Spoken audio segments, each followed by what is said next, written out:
Atmakur electricity DE Bhanunayak టీడీ9 న్యూస్కి interview ఇచ్చారు.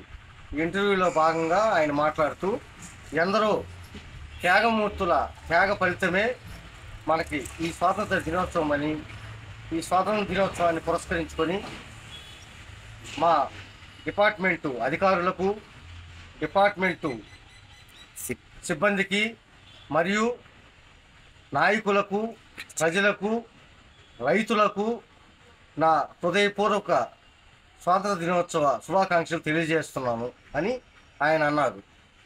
ఈ సందర్భంగా ఆయన మాట్లాడుతూ మా డిపార్ట్మెంట్కి మరియు ప్రజలకు మెరుగైన సేవలు అందించిన వారికి అవార్డులు కూడా ప్రదానం చేయడం జరుగుతుందని, వారు ఇంకా మరెన్నో మంచి మంచి సేవలు అందించి ఇంకా ఉన్నత స్థాయికి ఎదగాలని ఆయన కోరారు.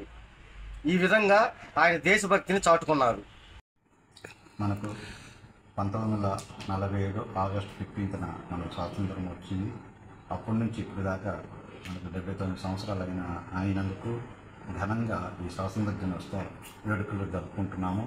దానికి గాను రైతు సోదరులు, ఆత్మకూరు డివిజన్లో ఉన్న ప్రజలందరూ, మరి మన విద్యుత్ సిబ్బందులందరూ బాగా కృషి చేసి ఈ స్వాతంత్ర దినోత్సవాన్ని ఒక పండగలాగా జరుపుకోవాలని మీ అందరికీ కోరుకుంటున్నాను.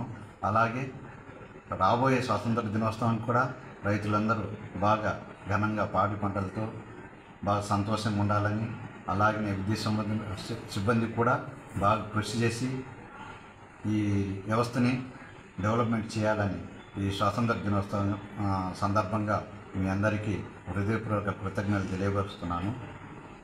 Thank you.